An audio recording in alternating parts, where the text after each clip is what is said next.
네, 안녕하세요. 중학교 사회 2, 3학년 사회 노트 필기 수업 시작하겠습니다. 오늘 수업은 10단원 환경 문제 중에서 세 번째 일상생활 속 환경 이슈에 관련된 내용인데요. 오늘 수업 내용은 지난번 수업에 이어서 이어지는 내용이기 때문에 오늘 수업을 듣기 전에 안 들으신 분들은 여기 우측 상단에 있는 카드를 클릭해서 지난번 수업을 먼저 듣고 오시기 바랍니다. 자, 그러면 바로 이어서 수업 진행하도록 하겠습니다. 우리 지난번에 주요 환경 이슈에 대해서 두 가지를 살펴봤죠. 미세먼지와 플라스틱 쓰레기 문제. 오늘은 나머지 두 개. 유전자 변형 식품, 영어로 GMO라고 하는 거고요. 두 번째 로컬 푸드 운동, 그리고 다시 이런 여러 가지 문제를 해결하기 위한 노력들에 대해서 정리하고 수업을 마치도록 하겠습니다. 자, 그럼 첫 번째, 세 번째죠. 그러니까 세 번째로 나와 있는 유전자 변형 식품이란 어떤 것인가 한번 살펴보도록 하겠습니다. 자, 이거 GMO, 이거는 영어의 약자예요. 유전적으로 변형시킨 어떤 유기체라는 그런 뜻인데, 영어로 genetically, 선생님 영어를 잘 못하긴 하는데 이렇게 유전적으로 변형시킨, modified 된 어떤 유기체. 근데 우리는 그 중에서도 이제 농산물에 대해서 한번 살펴볼 겁니다. 이렇게 쓰고요. 자, 의미를 먼저 알아보면요.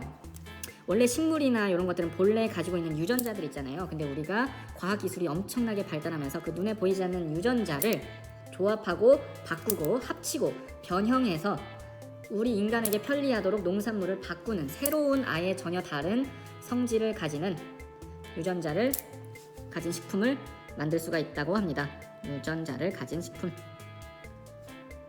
또는 농산물, 이런 것들을 GMO 농산물이라고 합니다. 자, 예를 들어서 우리 그 마트 가보면 요즘에 그런 거 있잖아요. 씨가 있어가지고 먹기 힘들었던 수박을 씨가 없이 만들어서 팔고 있는 그런 모습 본 적 있죠? 또는 포도 같은 경우도 씨가 없이 나오는 경우가 있고요. 자연 상태의 식물이라면 당연히 씨가 있을 텐데 인간이 유전자 조작을 해서 바꾸었다는 겁니다. 자, 기존에 씨가 이렇게 많이 있던 수박이 이렇게 하니까 욕한 것 같네. 욕 아닙니다.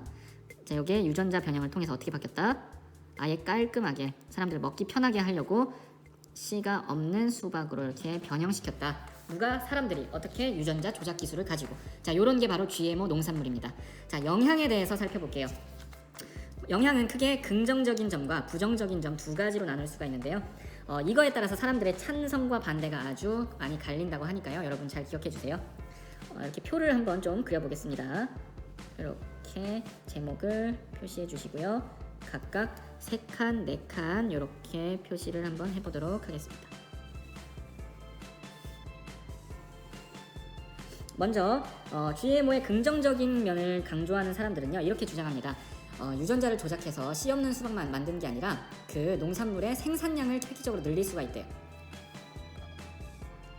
그래서 그 사람들은 농산물을 이전보다 더 많이 생산할 수 있고, 요게 가능해졌기 때문에, 그리고 우리가 원하는 단백질이 부족한 사람들을 위하면 단백질 같은 특정한 영양소만 우리가 더 비율이 많도록 강화시킬 수가 있습니다. 그러니까 유전자 조작을 통해서 사람들에게 더 유리하도록 식물, 농산물을 바꾼다고 하는 거죠. 자, 그러면 이게 뭐에 좋냐? 이 사람들은 이렇게 주장합니다. 지금 전 세계에 굶어 죽는 사람들이 얼마나 많은데 전 세계의 식량 부족 문제를 해결할 수가 있다.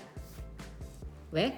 이전보다 더 곡식 나달이 많이 열리도록 유전자를 변형한 밀을 재배하거나 쌀을 재배하면 사람들의 먹을거리가 늘어날 수가 있기 때문에. 자, 이렇게. 자, 그림 한번 그려볼게요.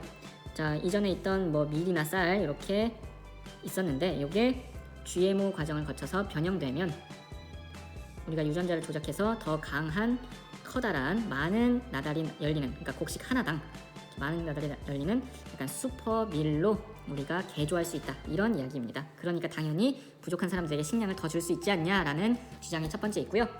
두 번째는요, GMO로 변형시킬 수 있는 게 우리가 양이나 영양소뿐만이 아니에요. 우리 식물들이 왜 뭐에 약하죠? 그 식물들도 병에 걸리는 거 아시죠? 그 병은 벌레가 옮깁니다. 그런 걸 해충이라고 하죠. 또는 식물들을 잡아먹는 해충, 아니면 잡초, 여러 가지 병충해라고 하는데요. 여기에 아주 강한 식물들을 만드는 겁니다. 그러면은 메뚜기가 와도 얘네한테 버틸 수 있고 병에도 강한 그런 품종을 새로 유전적으로 개발하면 우리가 기존에 사용했던 동물들을 이제 많이 떨치기 위한 농약 사용, 이런 것들을 앞으로 줄일 수 있다. 이게 가능하다. 그러면 농약 안 쓰고 더 건강한 걸 먹을 수 있지 않냐? 자, 이런 이야기입니다. 자, 그래서 그림 이것도 그려보면요, 이렇게 강해진 이런 병충해에 강해진 식물들은 메뚜기가 요거를 먹으려고 이렇게 보다가도 해충들이 얘네한테 덤비지 못한다는 겁니다. 자, 요런 장점이 있다. 자, 두 번째, 그러면은 이런 장점들이 있는데 세계 식량 문제도 해결할 수 있는데 여기에 왜 반대하는 사람들은 왜 반대하는 걸까? 부정적인 영향에 대해서 살펴보도록 하겠습니다. 먼저 GMO는 인간의 과학기술이 발달해서 가능한 것이긴 하지만 인간들이 이게 정말 안전한지 100% 확신하냐에 대해서는 아직 과학적으로 결론이 안 났어요. 즉 여기에 반대하는 사람들의 주장은 이겁니다. 야, 그거 몇십 년 후에 어떤 영향이 있을 줄 어떻게 아냐? 인체에 미치는 부정적일 수 있는 영향이 아직 나타나지 않은 거라면 그거 너 어떻게 할 거야? 100%는 아직 검증된 게 아니지 않냐라는 주장입니다. 자, 그렇기 때문에 우리가 조심을 해야 된다는 이야기고요. 그다음 두 번째는요. 이렇게 강화된 농산물들이 생태계를 교란시킬 수가 있다는 겁니다. 자, 무슨 말이냐? 우리가 병충해에 강한 슈퍼 농산물을 만든다고 쳐봅시다. 아까 여기 그림처럼. 그런데 이런 슈퍼 농산물이 생겨가지고 우리가 농약 안 치고 하는 건 좋은데 이걸 먹고 살던 해충들은 어떻게 해요? 얘네가 먹을 게 없어지겠죠. 그러면 과학적으로 무슨 일이 벌어질 수가 있냐라고 이야기한 게 뭐냐면 이 벌레들이 더 강해질 수 있다는 겁니다. 이 벌레들마저 슈퍼 농산물을 먹기 위해서 슈퍼 해충으로 진화하면 어떡하냐라는 걱정에 대한 이야기입니다. 자, 그래서 아직 이게 검증이 안 됐고 생태계에서도 어떤 영향이 주는지 확실하지 않기 때문에 이걸 반대한다는 입장이고 이런 찬성한다는 입장까지 이렇게 잘 구분을 해서 공부를 해주시기 바라고요. 그럼 다음으로 넘어가겠습니다. 네 번째, 마지막 주요 환경 이슈, 로컬 푸드입니다. 로컬 푸드는 영어죠. 우리 영어 한번 분석해 볼게요. 로컬은 영어로 이렇게 쓰고요. 그 가까운 지역이라는 뜻입니다. 무슨 지역의 이런 뜻인데요. 로컬 푸드는 그럼 지역의 음식이겠죠? 맞습니다. 로컬 푸드의 의미 한번 정리해 보도록 하겠습니다. 로컬 푸드는 자기의 지역과 가까운 지역에서 생산된 그런 농산물들만 소비하자는 그런 운동을 말하는 겁니다. 좀 적어볼게요. 이렇게 괄호도 쳐보고 지역에서 생산된 농산물인데 어떤 지역이냐? 우리 집과 가까운 지역, 가까운 농장에서 생산된 농산물을 우리가 좀 더 많이 소비하고 그걸 좀 많이 먹자는 겁니다. 자, 이거 어디서 팔까요? 자, 이것은 로컬 마켓이라고 주변에 보면은 있어요. 한번 찾아보시고요. 여기서 판매하는 농산물을 많이 먹자라는 운동입니다. 자, 여기 안 보이셨죠? 자, 적어주시고요. 자, 왜 그런데 가까운 지역에서 파는 농산물을 먹자고 갑자기 이런 운동이 등장하게 됐을까? 멀리서 오는 거 먹으면 안 되나? 자, 그 등장 배경, 즉 로컬 푸드 운동의 목적에 대해서 살펴보겠습니다. 이게 좋으니까 이렇게 하자는 겁니다. 자, 그림을 한번 같이 볼 텐데요.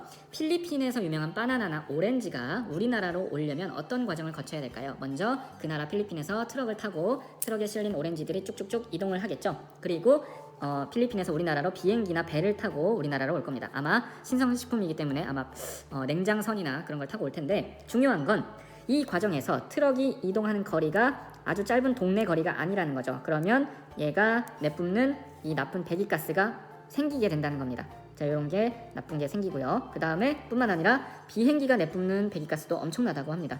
비행기가 거리가 얼마나 될까요? 자, 그동안 나쁜 걸 내뿜으면 이게 지구 환경을 오염시키고 문제가 될 수가 있겠죠. 지구온난화 우리 배웠잖아요. 자, 그래서 목적 첫 번째, 식품을 운송하는 과정에서 이게 200kg가 됐든 그리고 뭐 비행기로 오면 2000이나 3000kg가 이렇게 될 텐데 그동안 내뿜는 이 나쁜 연기들 온실가스를 배출하는 게 너무 많다는 겁니다.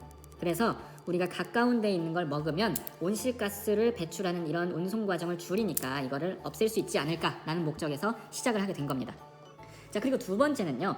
이렇게 오랜 거리를 이동하기 때문에 이 신선한 식품인 오렌지가 상할 수가 있겠죠. 그래서 사람들이 신선도 유지를 위해서 과일 같은 데다가 다 주사기로 약물을 놓습니다. 그래서 보면은 그 오렌지 필리핀에서 온 거 보면 다 주사기 자국이 요즘에 있는 걸 볼 수가 있는데 자, 그게 바로 방부제입니다. 방부제, 썩지 않게 하기 위한 거겠죠. 사람이 많이 먹으면 당연히 안 좋겠죠. 그래서 이 방부제 사용도 좀 낮추자라는 이야기가 그래서 나오게 됐습니다. 자, 필리핀에서 오렌지를 재배하면 오렌지를 그냥 우리나라로 보내는 게 아니라 주사기로 얘한테 방부제를 이렇게 쭉 주입한다는 겁니다. 방부제. 근데 이게 우리나라로 와서 우리가 먹으면은 좋지가 않으니까 우리가 이거를 좀 줄여보자라는 목적에서 이 거리를 없애고 그럼 어떻게 하자? 우리와 가까운 지역의 농장에서 생산된 그런 과일이나 다른 농작물을 우리가 그거를 중심으로 좀 소비를 많이 시키자. 깨끗하고 방부제 없고 환경오염도 안 시키는 것. 자, 오는데 한 20km 정도밖에 들지 않는 가까운 거리에 있는 거를 먹자라는 운동이 바로 로컬 푸드 운동입니다. 자, 이렇게 그림 그려보니까 뭔가 좀 이해가 가시죠? 자, 그렇다면 로컬 푸드 운동은 어떤 건지 알겠어요. 환경을 생각해서 우리 가까운 데 있는 걸 먹자는 건데, 이와 관련된 중요한 개념이 있어서 하나만 좀 적어보고 갈게요.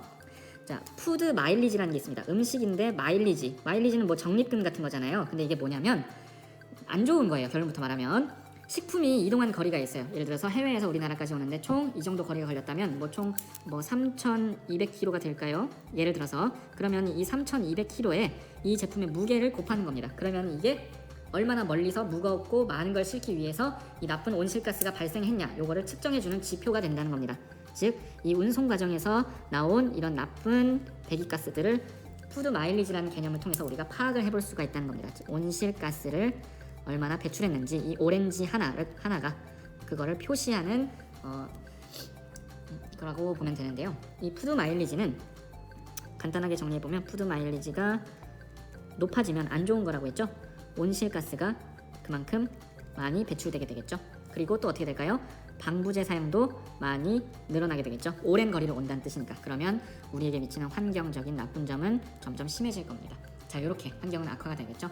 푸드 마일리지라는 개념에 대해서 살펴봤습니다. 자, 그래서 로컬 푸드 운동은 푸드 마일리지를 줄이자라는 내용이고요. 자, 이로 인해서 얻을 수 있는 효과, 긍정적인 점. 자, 우리는 가까운 데서 온 신선하고 방부제가 들어가지 않은 안전한 식품을 우리가 로컬 푸드에서 제공받을 수가 있습니다.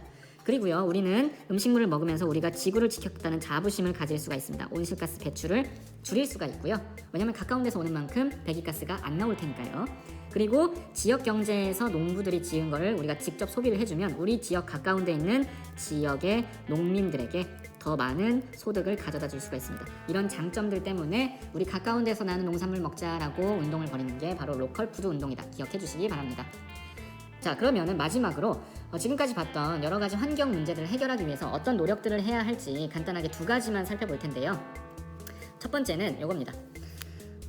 우리가 석탄 사용이 많아지면서 문제가 많았죠. 미세먼지뿐만 아니라 지구적으로도 안 좋고, 그렇기 때문에 이제는 깨끗하고 오래 지속적으로 쓸 수 있는 신재생 에너지의 비율을 늘리는 겁니다. 자, 즉 전기를 만드는 건 우리가 모두 필요한 거니까 알겠는데, 자, 이걸 생산할 때 기존의 석탄 화력 발전소 여기서 만든 거를 좀 줄이고 대신에 좀 깨끗하고 오래 미세먼지 없이 쓸 수 있는 뭐가 있을까요? 풍력 발전, 그리고 태양광 발전, 이런 것들의 비중을 좀 늘리자. 미래를 보고서 지속 가능한 발전을 해보자 라는 것이 바로 첫 번째 해결을 위한 노력이 되겠습니다. 두 번째는요, 우리가 일상생활에서 실천할 수 있는 방법인데요, 바로 일회용 플라스틱의 사용을 줄이는 겁니다. 즉 우리가 가깝게 많이 해먹는 배달 주문을 조금 자제하고 집에서 직접 그릇에다가 요리를 해서 먹는 습관을 들여보자 라는 거고요. 그리고 두 번째로 카페에서 테이크아웃 할 때 커피 같은 거를 개인 컵, 텀블러 같은 걸 이용해서 들고 다니면서 우리 플라스틱 컵의 사용을 줄이는 환경 문제를 우리가 같이 줄일 수 있도록 동참해보자 라는 운동을 해볼 수 있다는 겁니다. 자, 이렇게 별거 아닌 것 같아도 일상생활에서 이런 걸 실천하면 쓰레기, 플라스틱을 많이 줄일 수가 있겠죠. 그리고 미세먼지도 이런 걸 통해서 줄일 수가 있고요. 자, 오늘 수업은 환경 이슈 두 번째 관련된 내용이었고요. 로컬 푸드의 의미 살펴봤고요. 그 다음에 유전자 변형식품 GMO에 대한 내용을 살펴봤습니다. 장단점 기억해 주시기 바랍니다. 오늘 수업 여기까지 하겠습니다. 수고했습니다.